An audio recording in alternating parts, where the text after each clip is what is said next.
Bonjour à tous, bienvenue à cette deuxième conférence de la journée qui traitera du thème de l'adaptation au changement climatique vu et pensé par les entreprises. Donc moi je suis Constance, je représente Agronov qui est un technopôle basé à Dijon. Aujourd'hui Agronov c'est une centaine de structures qui sont des entreprises du secteur privé, des centres techniques, des chambres d'agriculture, des OPA qui travaillent pour l'innovation, toutes filières confondues, et aujourd'hui on va se concentrer sur la filière viticole. Et donc pour traiter de ce sujet autour de l'adaptation au changement climatique, vu et pensé par les entreprises, je vais m'appuyer sur 3 experts du réseau Agronov. Donc à ma droite vous avez donc François Gallec qui est le directeur général de Scanopy, donc structure spécialisée dans la cartographie en viticulture. Marc Ouvrier, consultant indépendant avec une spécialité en gestion des risques en viticulture et qui a travaillé avec de nombreux domaines et interpro de la filière. Et Stéphane Berthomier, qui est le directeur général d'Axo, entreprise spécialisée dans les câbles chauffants. Voilà, donc là vous avez le panel d'intervenants. Donc la conférence traite du sujet de l'adaptation au changement climatique, mais cette fois-ci vue par les entreprises. C'était naturel pour nous, pour Agronov, de donner la parole aux entreprises qui, elles aussi, ont un avis très intéressant à donner sur le sujet, notamment donc, dans la filière viticole. Donc, comme vous le savez, aujourd'hui, le changement climatique a différents impacts sur la filière viticole. On parle de la dégradation des sols, on parle de la réduction drastique des produits phytosanitaires, de la diversification des variétés en viticulture. Tous ces sujets poussent les entreprises à s'adapter et à proposer des innovations à la hauteur de la demande des viticulteurs. Et donc ma première question va être pour Marc, qui a cette vision plutôt macro de la filière. Et donc ma première question traite sur, selon vous Marc, les professionnels de la filière aujourd'hui, que doivent-ils faire et que doivent-ils avoir en tête pour une adaptation au changement climatique réussie? Merci Constance, bonjour à tout le monde. Moi je dirais qu'il y a un premier mot, c'est l'anticipation. Alors après, anticipation, on est déjà dedans, on est déjà confronté au changement climatique, aux aléas climatiques. Et donc du coup, c'est plutôt de l'anticipation en construisant le vivre avec. Là-dessus, je dirais, moi, je vois à peu près trois éléments pour commencer un petit peu la réflexion. Dans un premier temps, c'est de connaître un peu l'exposition de son exploitation viticole au changement climatique et aux risques climatiques, et de répondre à la question, en fait, quels sont les éléments qui impactent le plus mon exploitation. Et là-dessus, on peut essayer de travailler sur différents aspects, par exemple travailler sur des zonages d'exposition à des risques climatiques, notamment risque gel qu'on vient de voir ces derniers jours, voir aussi l'impact du changement climatique sur la productivité de son vignoble, par exemple, sur le moyen terme, sur le long terme. Donc voilà, c'est des choses qui prennent du temps et qu'il faut anticiper et qu'il faut travailler sur plusieurs mois, plusieurs années. Il y a un autre aspect, par exemple, c'est de mettre en place des outils pour essayer de suivre, de surveiller un petit peu l'évolution de ces aléas et les risques climatiques, avec, par exemple, de la prise de données météo qui peut être une source d'information importante, mais aussi faire aussi un constat avec les dégâts et les impacts, et recroiser un petit peu ces informations pour essayer d'avoir de la donnée complète sur l'impact de ces événements. Et dernière chose, je dirais ce qui est important aussi, c'est l'adaptation de son modèle de production. Et là aussi, ça prend du temps. Il faut commencer à un moment. Il faut anticiper les choses et travailler sur le moyen, le long terme, sur l'ensemble des leviers de son outil de production, depuis la productivité du vignoble jusqu'à la stratégie commerciale, par exemple. Merci Marc pour cette première réponse. On retient le mot-clé anticipation. Et donc ça me permet moi de poser cette deuxième question cette fois-ci à François. François, aujourd'hui, est-ce que vous pouvez nous présenter la structure Scanopy et nous expliquer en quoi vos solutions peuvent répondre à ce sujet autour de l'anticipation et améliorer l'anticipation de ce fameux changement climatique et des enjeux qu'il inclut? Alors, bonjour tout le monde. Donc, je suis François Gallet, directeur de Scanopy. Chez Scanopy, on propose de la cartographie agronomique pour optimiser la production du vignoble. Et effectivement, l'anticipation, ça fait partie je pense, des choses à avoir en tête, notamment pour travailler sur la thématique du changement climatique. En l'occurrence, ce qui me vient à l'esprit tout de suite, c'est quand on a des épisodes de gel, on est ensuite confronté à un retard de développement des bourgeons qui ont gelé. Et donc ce retard se manifeste par des contrastes qu'on observe en termes de développement foliaire sur les parcelles, c'est-à-dire que dans les zones qui sont protégées, au bout de quelques semaines après le gel, vous allez avoir un développement normal des bourgeons, alors que dans les zones qui ont gelé, on va avoir un retard, et donc on va avoir des vignes qui seront encore très très chétives, très très peu développées au niveau foliaire. Et ça, avec la cartographie, avec les outils dont on dispose, où on va scanner le feuillage en 3D, on va regarder la hauteur et la largeur des rangs en tout point des parcelles, et ça permet de mettre en évidence finalement les limites des secteurs qui ont gelé. Et donc, par exemple, ça c'est pas une parcelle sur laquelle il y a du gel, mais c'est pour vous expliquer un petit peu le concept. Vous voyez que dans cette parcelle, on a une hétérogénéité en termes de développement foliaire. Là, ce qu'on regarde, c'est la largeur des rangs en centimètres. Et donc, si la parcelle avait subi du gel, par exemple, imaginons qu'on ait un dispositif de protection qui soit plutôt sur cette partie-là de la parcelle, on voit qu'on a une forme de limite qui se crée et qui permet de mesurer en fait la distance maximale à laquelle les vignes sont protégées. Et donc ça, concrètement, alors pas sur cette parcelle parce que celle-ci n'a pas gelé, mais on a des viticulteurs, je pense en particulier sur Saint-Nicolas de Bourgueil, qui l'an dernier nous ont demandé de faire des cartographies de leurs parcellaires centrées sur leur tour anti-gel. Et en fait, ils se sont aperçus qu'au bout de 50 mètres, sur certaines zones, en fonction de la direction des vents, donc c'est pas juste un cercle autour de la tour, souvent ça fait une patatoïde en fait, ils avaient des zones qui étaient gélives et qui n'avaient pas été protégées. Du coup, ça leur a permis, en anticipation de cette année, de positionner un dispositif mobile sur la partie de la parcelle, donc sur l'hectare qui n'était pas protégé, pour avoir une protection plus complète par rapport à l'épisode qui vient d'arriver. Donc voilà, pour moi, c'est une explication assez concrète de comment est-ce qu'on peut comment est-ce qu'on peut anticiper les impacts du changement climatique sur le vignoble grâce à la cartographie. Merci François. Donc François est revenu plusieurs fois sur Marc aussi et puis moi aussi sur le sujet du gel, ce qui permet maintenant de s'adresser à Stéphane dans un troisième temps. Donc Stéphane qui représente l'entreprise Axo, spécialisée dans le chauffage électrique par rayonnement pour la filière BTP in fine initialement.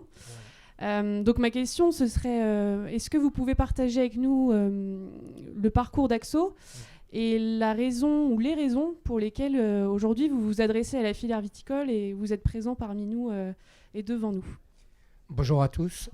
Alors effectivement, nous à la base on n'est pas du tout du milieu viticole. Ça fait 30 ans qu'on existe dans le bâtiment. Le problème du réchauffement climatique, on le connaît aussi dans le bâtiment, bien évidemment. Malheureusement, il est généralisé. Il y a 5 ans, un de vos confrères vignerons est venu nous voir en nous disant qu'il avait récupéré des câbles chauffants. Donc cette technologie existait déjà il y a 20 ans. Elle a été abandonnée parce que justement, il n'y avait pratiquement plus de gelée de printemps. Donc ça ne nécessitait pas des investissements pour aller mettre du câble dans les vignes, c'était assez logique. Sauf que malheureusement, depuis 5 ans, on se rend compte qu'effectivement, il y a certaines régions qui sont quasiment embêtées tous les ans. D'autres régions un peu moins, mais là on se rend compte depuis 2-3 ans que ça devient de plus en plus général. Face à ça, donc, on a essayé de comprendre ce qui avait été fait il y a 20 ans. On a essayé de bien définir les contraintes propres à la vigne, puisqu'on sort vraiment de notre cœur de métier Axo du bâtiment pour aller vers la vigne. Donc développer un câble spécifique avec traité anti-UV, traité anti-produits phyto, la mise en œuvre du câble, puisqu'en fait on ne travaille pas sur un principe de rayonnement, mais sur un principe de conduction.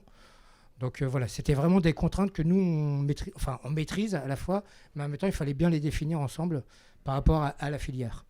Ça, on l'a fait depuis 5 ans, on a amélioré, on a développé ça. Aujourd'hui, on se rend compte que les résultats sont plutôt probants, mais encore une fois, je pense qu'aujourd'hui, nous, notre approche, elle est assez humble. C'est-à-dire qu'on est encore vraiment en phase de développement et d'amélioration du produit. C'est-à-dire que les résultats sont encourageants. Aujourd'hui, on ne va pas dire on a la solution. On travaille avec la Chambre d'agriculture de Bourgogne pour faire des tests. avec câble, sans câble, avec voilage en plus, sans voilage. En fait, le but du jeu, c'est peut-être d'essayer à terme de venir avec des solutions peut-être plus globales que simplement une solution unique. C'est pareil, vient se poser les problèmes, c'est que nous, on est sur du câble électrique. Vous imaginez bien qu'on n'a pas toujours la possibilité d'apporter autant d'électricité sur une vigne, puisque parfois les accès sont compliqués. Voilà, donc nous, on se rend compte d'une chose, c'est qu'on essaie d'apporter une solution, qui ne sera peut-être pas la solution, mais qui sera une solution, sachant qu'à mon avis, la solution elle n'existera pas. Ça sera, comme pour revenir un peu à ce que disait Marc, chaque région, chaque vigne aura aussi ses spécificités. Il faudra en tenir compte il faudra peut-être poser un diagnostic pour pouvoir savoir quelle est la bonne solution. Donc on retient le premier mot-clé de la première question qui a été anticipation. Là, Stéphane nous parle de complémentarité des solutions et du fait que la solution n'existe pas, mais qu'il est important de s'associer avec d'autres entreprises aux compétences variées. Est-ce que François, vous partagez ce point de vue en tant qu'entreprise également de la filière? Alors, tout à fait. La filière, nous, en ce qui nous concerne, on fait partie de la filière AgTech, c'est-à-dire que notre Ag pour agriculture, Tech pour technologie, on a beaucoup de technologie dans ce qu'on fait. Et il y a à peu près 150 sociétés en France qui sont dans l'AgTech. Et on intervient tous à différents moments en fait, dans le cycle de vie. Donc il y en a certains qui, comme nous, vont être vraiment sur la partie production, donc sur l'amont, d'autres qui vont être plutôt sur des thématiques de traçabilité, de mesure d'unité d'œuvre, etc. Et donc, du point de vue d'un utilisateur, d'un viticulteur, en fait, l'offre est quand même très très riche et c'est compliqué de comprendre quels vont être les ponts possibles entre les systèmes et comment est-ce que je fais pour moi m'y retrouver simplement dans un écosystème qui est complexe. Et donc c'est notre travail en tant que fournisseur de solutions, de proposer des solutions qui s'intègrent avec les solutions de nos confrères. Et je pense en particulier à un thème concret, c'est celui de la fertilisation. Sur la fertilisation, nous, en tant que fournisseurs de cartographie, encore une fois, je reprends mon exemple, on va pouvoir mettre en évidence des hétérogénéités sur une parcelle. Là, elle est assez flagrante. Et ensuite, on va pouvoir proposer à un viticulteur de faire un amendement différencié. Cet amendement différencié, on n'est pas des techniciens, c'est pas nous qui allons dire il faut mettre faut mettre 250 kilos de plus sur la zone qui est un peu chétive, etc. Et donc on va naturellement travailler avec un technicien. On va avoir l'enjeu de faire en sorte que la relation de travail entre le technicien et le viticulteur soit facilitée par notre outil. Et ensuite, une fois que le viticulteur va vouloir mettre en œuvre ce geste dans sa vigne, il a plusieurs options. Soit il va vouloir utiliser sa console parce qu'il a une console qui lui permet de moduler ses intrants, etc. Et en l'occurrence, dans ce cas-là, nous, c'est on doit se trouver dans une démarche de complémentarité avec les fournisseurs de ces consoles, de façon à pouvoir faciliter les échanges d'informations. Et puis, ça nous arrive aussi de temps en temps de proposer, on a un petit outil qui permet de faire de la modulation manuelle, c'est-à-dire de convertir des doses en vitesse. Et donc vous allez ralentir dans des zones où il faut mettre plus d'engrais et accélérer dans des zones où il faut en mettre un petit peu moins. Ça, c'est un outil qui permet d'éviter de s'équiper d'une console onéreuse pour faire de la modulation de ferti. Et on intègre les cartes de fournisseurs qui sont concurrents à nous, donc d'autres cartographies agronomiques, de façon à ce que si un viticulteur il avait l'habitude de travailler avec un autre fournisseur, il puisse bénéficier des cartographies qui lui plaisent d'un autre fournisseur et de notre solution de modulation de ferti en aval de ça. Et puis potentiellement, derrière, nous, on se greffe sur un logiciel de traçabilité, ce qui permet finalement d'assurer toute la chaîne et que ce ne soit pas aux viticulteurs de faire des ponts entre les différents outils. Et donc, pour moi, la complémentarité, l'interconnectivité entre les solutions qui sont proposées par des fournisseurs comme nous, elle est nécessaire pour que les utilisateurs y trouvent leur compte et qu'ils aient envie de travailler avec ces outils modernes. Donc ça rejoint le point de vue de Stéphane concernant la nécessité et l'importance de la complémentarité des solutions. Dans le discours de François, on entend le mot technicien, complémentarité aussi de compétences et de qualité et de connaissances techniques avec des techniciens d'OPA et de chambre. Et là, ma question sera pour Marc. Marc, vous avez beaucoup travaillé avec les interpros, les chambres. Quel est votre avis, vous, sur le lien qui doit exister entre les entreprises du secteur privé et les OPA, chambres d'agriculture coopératives. Et quels conseils vous pouvez donner aussi à ces entreprises pour qu'elles se développent correctement, entre guillemets? Alors oui, on a parlé de complémentarité de solutions, mais c'est vrai que la complémentarité de compétences, comme l'a dit François, est vraiment, vraiment très importante. Alors moi, à titre personnel, c'est vrai que j'ai beaucoup travaillé avec l'Université de Bourgogne, par exemple, le pôle Bourgogne-Vignes-et-Vins, le centre de recherche de climatologie aussi de l'Université de Bourgogne, Science, mais aussi les chambres d'agriculture et les fournisseurs de solutions.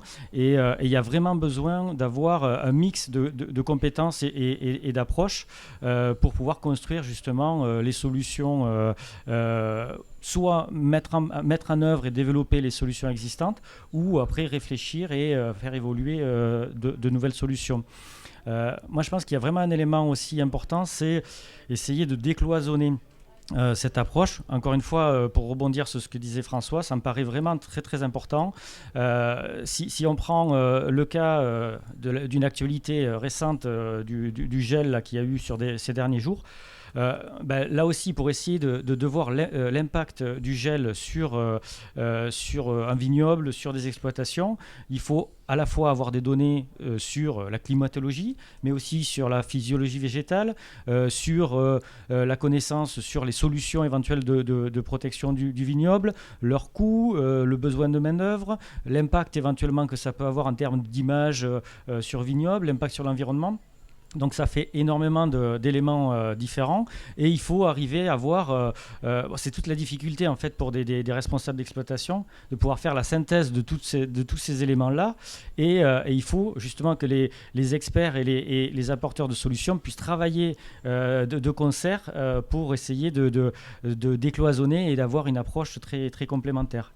Je dirais aussi en complément qu'il y a aussi un besoin d'une approche assez transversale de ces problématiques parce qu'on est sur des problématiques qui sont complexes. Le changement climatique a un impact sur énormément d'éléments et de composantes de la production viticole.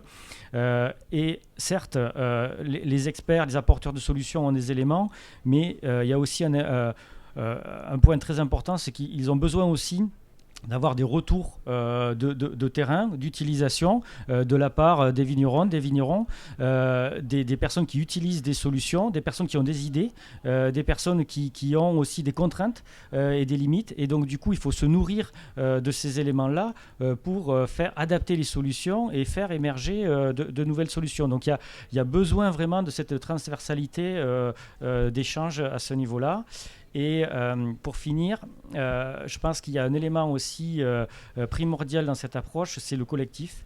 Il y a besoin d'avoir des structures collectives qui puissent mobiliser des moyens, des compétences pour pouvoir porter des projets sur du moyen terme et sur du long terme aussi, parce que là, on le voit, c'est des problématiques qui sont complexes et qui nécessitent vraiment une approche à plus grande échelle. Merci pour ces éléments de réponse. Je voudrais qu'on profite du retour d'expérience de Stéphane qui, tout à l'heure, nous parlait d'une collaboration avec la Chambre d'agriculture Côte d'Or dans le cadre du développement de la structure AXO. Donc voilà, la question c'est, est-ce que vous pouvez partager avec nous les échanges qui existent actuellement entre votre entreprise et la Chambre d'agriculture Côte d'Or et l'utilité que vous y voyez derrière dans le cadre de votre développement? Alors oui, effectivement, ça nous a intéressé tout de suite. Dès que la Chambre d'agriculture nous a sollicité, on a voulu travailler avec eux pour essayer d'apporter, nous, nos connaissances, encore une fois, sur ce qu'est le câble chauffant et ce que le câble chauffant peut amener comme protection par rapport au gelée de printemps, mais aussi voir justement avec d'autres solutions, voir éventuellement s'il fallait coupler avec d'autres solutions ou pas, si c'était pertinent ou pas. Aujourd'hui, encore une fois, je pense qu'on est vraiment dans une phase de recherche. Même en ce qui nous concerne au niveau du câble, on apporte des modifications, on apporte chaque année, en fait, on apporte encore des choses nouvelles par rapport au retour, à votre retour, vous, utilisateurs de nos câbles. On essaie d'améliorer sans cesse. Et c'est toujours aussi intéressant de travailler avec la Chambre d'agriculture pour le coup, puisque là, en fait, ils vont travailler sur, non pas notre solution, mais sur un ensemble de solutions. Et c'est ça qui est intéressant même pour nous, pour voir et échanger avec eux. Voilà. On a un peu ce même principe aujourd'hui dans le monde du bâtiment, où effectivement on travaille en collaboration avec des fabricants de matériaux, pour avoir des coefficients d'isolation, etc., pour vraiment adapter notre offre, enfin, par rapport aux contraintes et aux besoins du bâtiment. Là, l'idée, ça sera aussi la même chose, c'est d'apporter une solution adaptée aux contraintes et aux besoins de la parcelle. Ouais. Merci. Donc on retient toujours en rappel ces mots-clés qui sont donc l'anticipation, la complémentarité des solutions. On note aussi l'importance de la complémentarité des compétences techniques, donc entre les entreprises innovantes et les techniciens terrain qui sont au contact des viticulteurs quotidiennement. Et la dernière question sera pour Marc. Est-ce que Marc, vous avez un dernier conseil, mot-clé pour les viticulteurs et toute entreprise de la filière, conseil qu'elles doivent avoir en tête pour s'adapter et réussir leur transition et leur adaptation au changement climatique? Alors, oui, il y a un mot qui me vient, enfin, c'est deux mots, c'est le partage du risque. Aujourd'hui, les aléas climatiques, le changement climatique ont une telle ampleur qu'une exploitation, une entreprise ne peut pas supporter à elle seule toutes les conséquences de ces aléas et de ces impacts. Et donc, il y a vraiment, à mon avis, besoin de se poser la question pour une exploitation du partage du risque et de savoir. En fait, la question, c'est de savoir jusqu'à quel niveau mon exploitation, ma structure, elle est capable de supporter l'impact d'un changement climatique, l'impact des aléas climatiques. Et au-delà de ce seuil, quelles sont les solutions qui sont disponibles pour moi et avec qui je peux partager éventuellement ce risque. On peut partager du risque avec des clients, par exemple. Si des clients acceptent une augmentation de prix ou des variations de production, c'est une forme de partage de risque. Donc, est-ce que ma stratégie commerciale, elle est adaptée à ça ou pas, par exemple? Ça peut être du partage avec des structures collectives, des caves coopératives qui mettent en place des provisions économiques pour supporter l'impact d'aléas auprès des adhérents de leur structure, par exemple. Il peut y avoir de la gestion collective à l'échelle d'une appellation, de la gestion de la production, avec des outils de pilotage de la production. Voilà. Et bien sûr, il y a encore d'autres outils qu'on n'a pas encore créés ou inventés et qui vont voir émerger. Mais il y a bien cette notion-là de partage. Après, l'assurance climatique, les assurances climatiques sont aussi une forme de partage économique, de supporter un peu les impacts. Alors, je sais très bien les questionnements qu'il y a à ce niveau-là, sur ces outils-là. Il y a des évolutions en cours. Mais aujourd'hui, ce sont des outils qui sont indispensables pour la viabilité économique d'exploitation viticole. Et il faut, bien sûr, paramétrer ces outils-là en fonction non pas de ce que proposent peut-être les assureurs, mais des besoins réels de l'exploitation. Donc il faut vraiment remettre au cœur de la stratégie de gestion des risques et de gestion du changement climatique l'exploitation viticole. Et après, adapter les solutions qui peuvent exister.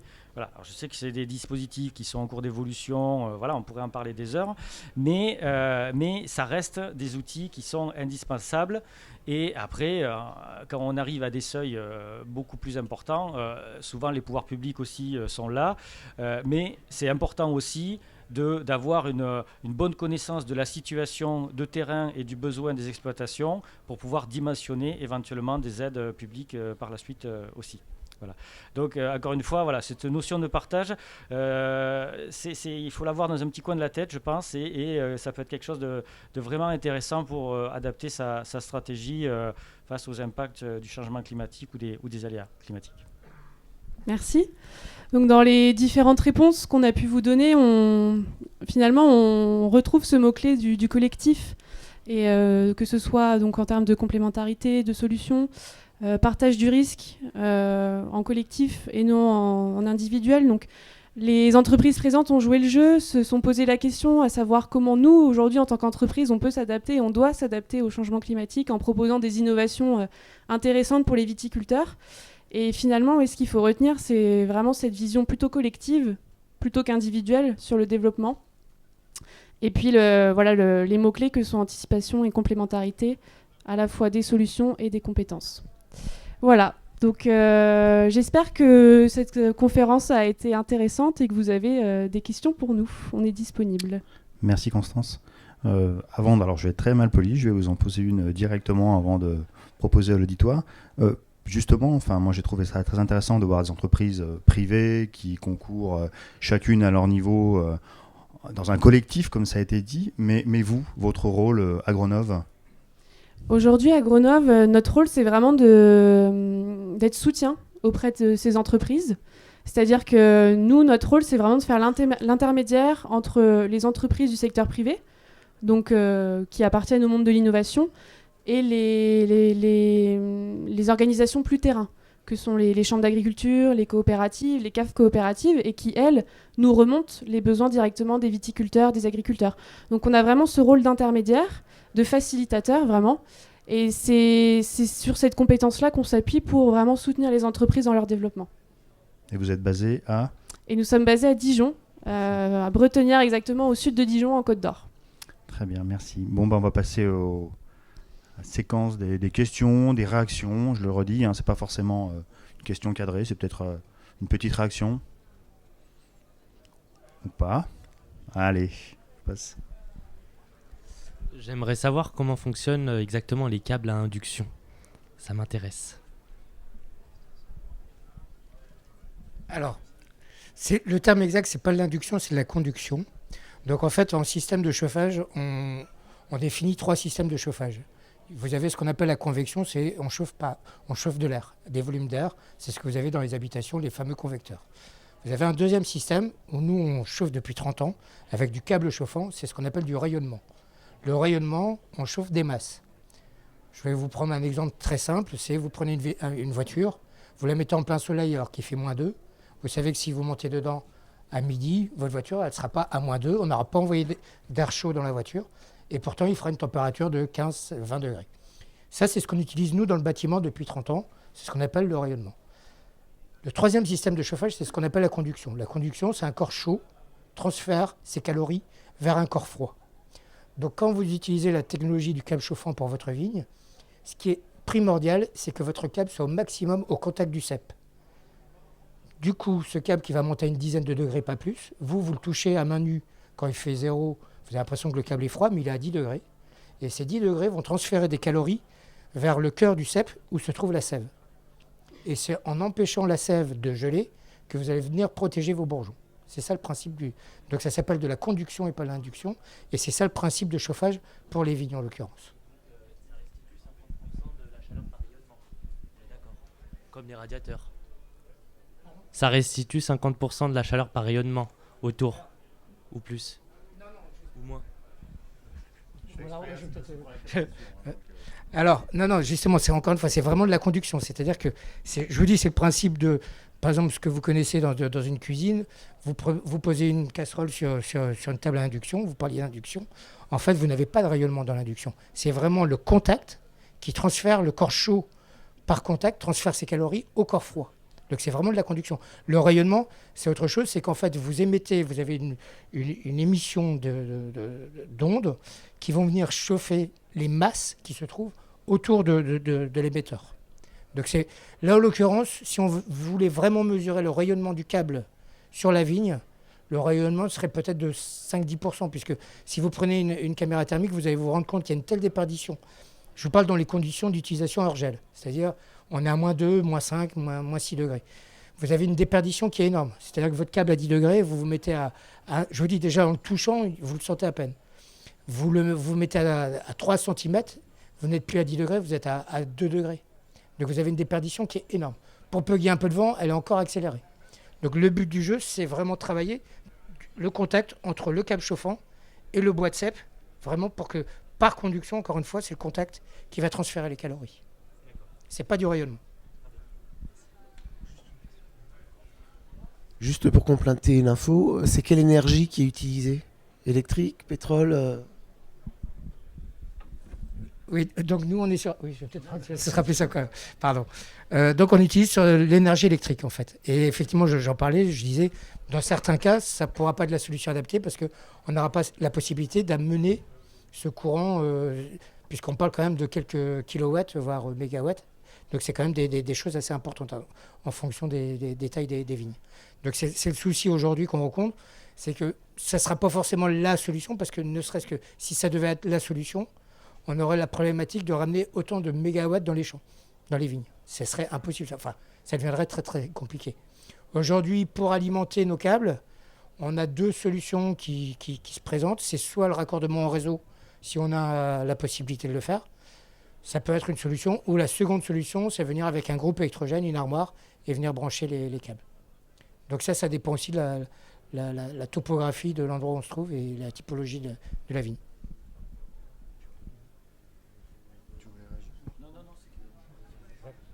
Allez, encore une question. Et pour ce système, vous utilisez un courant alternatif ou continu? Je vois que ça passionne. On va terminer dans le très technique là. Oui. Bon, tant mieux, ça passionne. Merci beaucoup pour vos questions. Donc là, c'est du courant continu, effectivement. On est sur du triphasé 380-400 volts.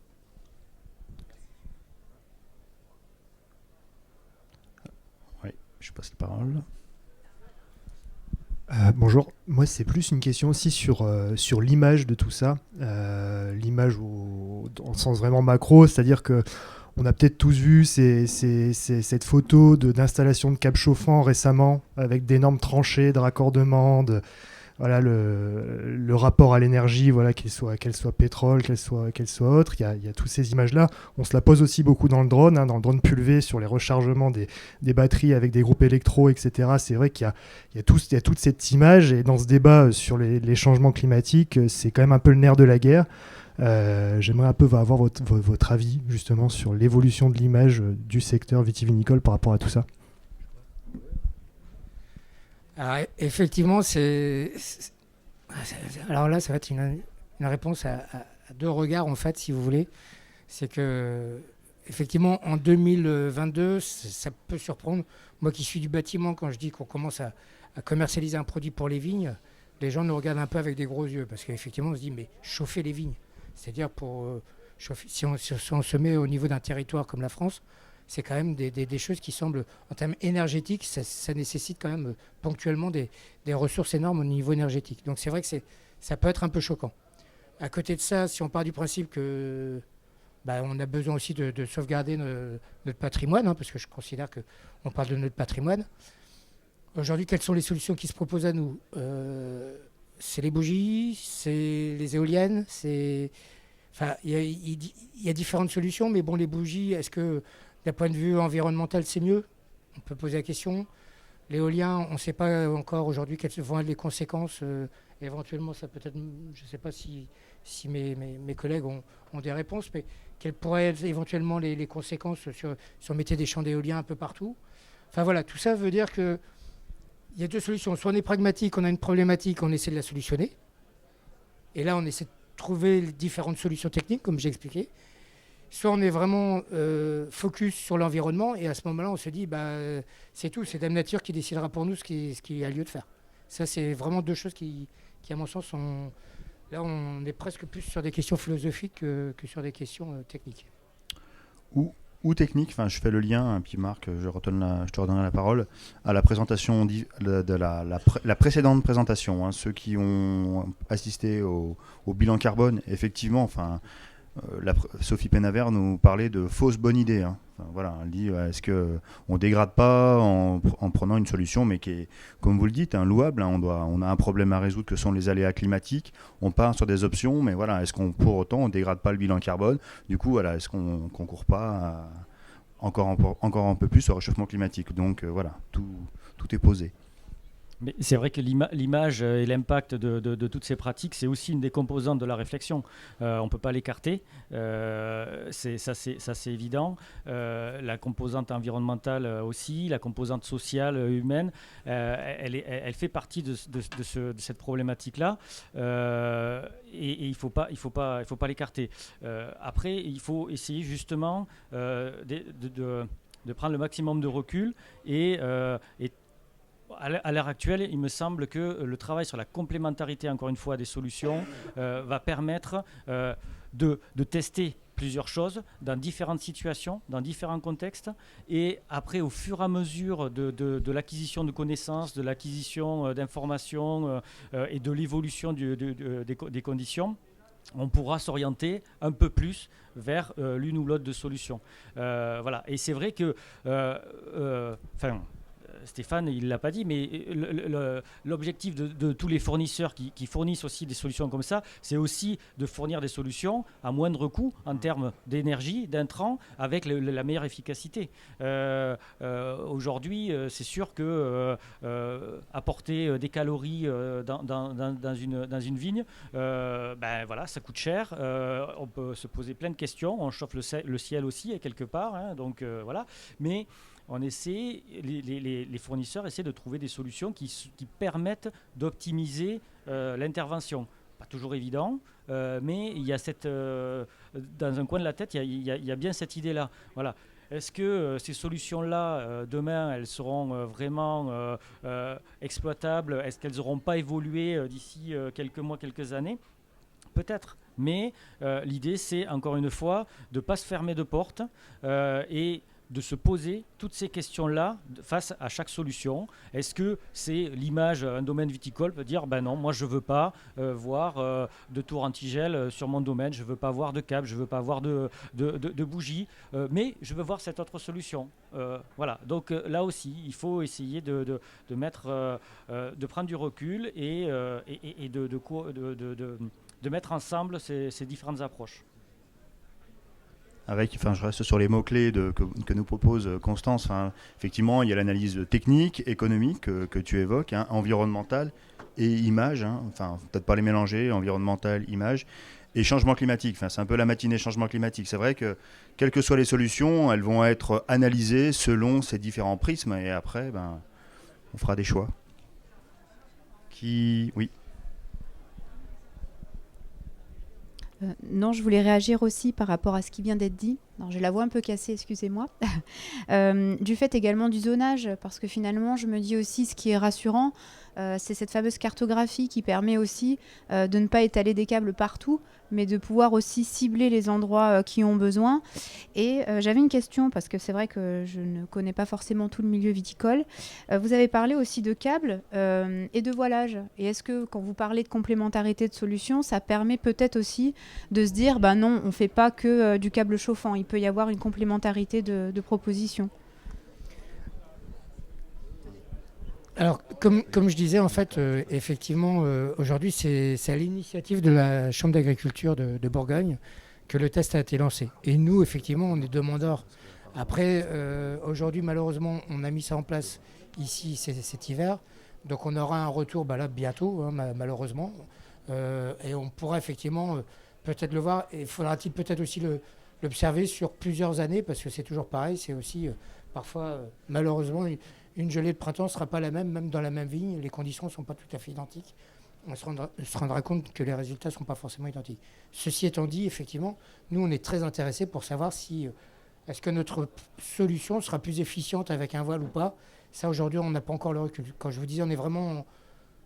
Quand je dis on est en phase de recherche et développement, ce n'est pas nous, en tant que fabricants de câbles, puisque le câble en lui-même, on le maîtrise depuis des années, c'est plutôt...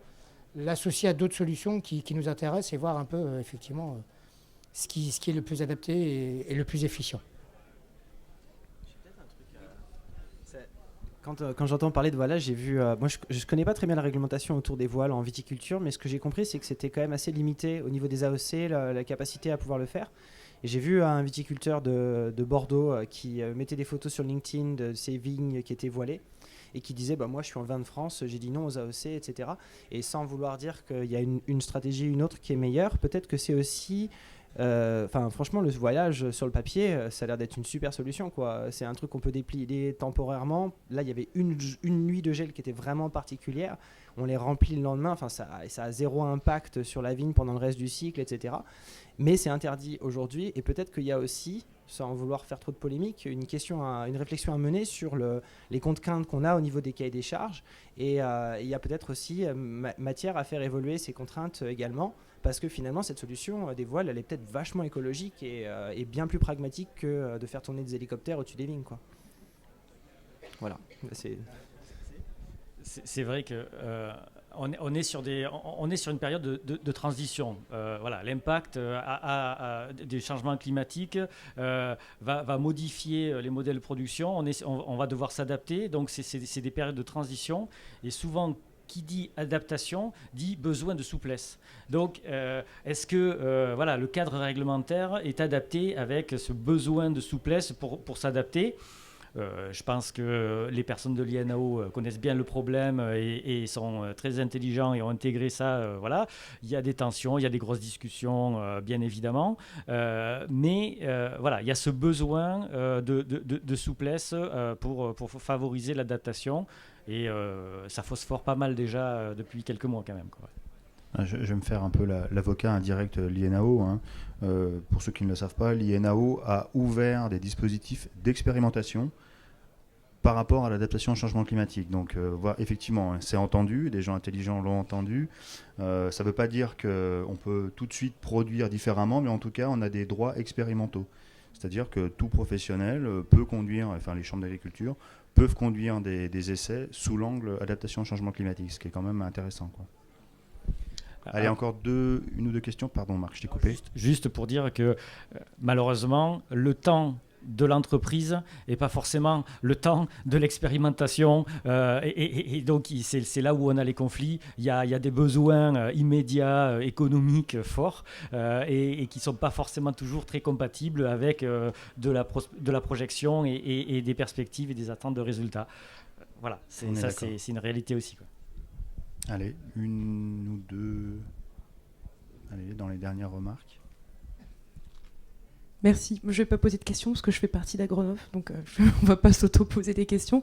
Je voulais juste rappeler que sur ce sujet que je trouve absolument passionnant, de l'évolution, de l'adaptation, il y avait une conférence qui avait été présentée aussi par l'IFV lors du CITEVI qui représentait les conclusions du projet La Cave, qui justement se pose toutes ces questions-là que vous avez peut-être déjà vues, mais si vous n'en avez pas pris connaissance, lisez le compte-rendu du projet à ce niveau-là, qui justement approfondit aussi toutes les choses qu'on vient de se dire ce matin et qui était vraiment d'un grand intérêt sur cette thématique. Voilà. Merci pour cette publicité indirecte. Bon. On va conclure. Je vous laisse le mot de conclusion, Constance. Un grand merci à tous pour votre attention et votre participation. Si vous avez des questions complémentaires, n'hésitez pas à venir nous voir. On expose au stand A22 B19 avec donc les structures présentées ici et d'autres entreprises. Donc n'hésitez pas, vous êtes les bienvenus. Et puis écoutez, je vous souhaite un très bon salon.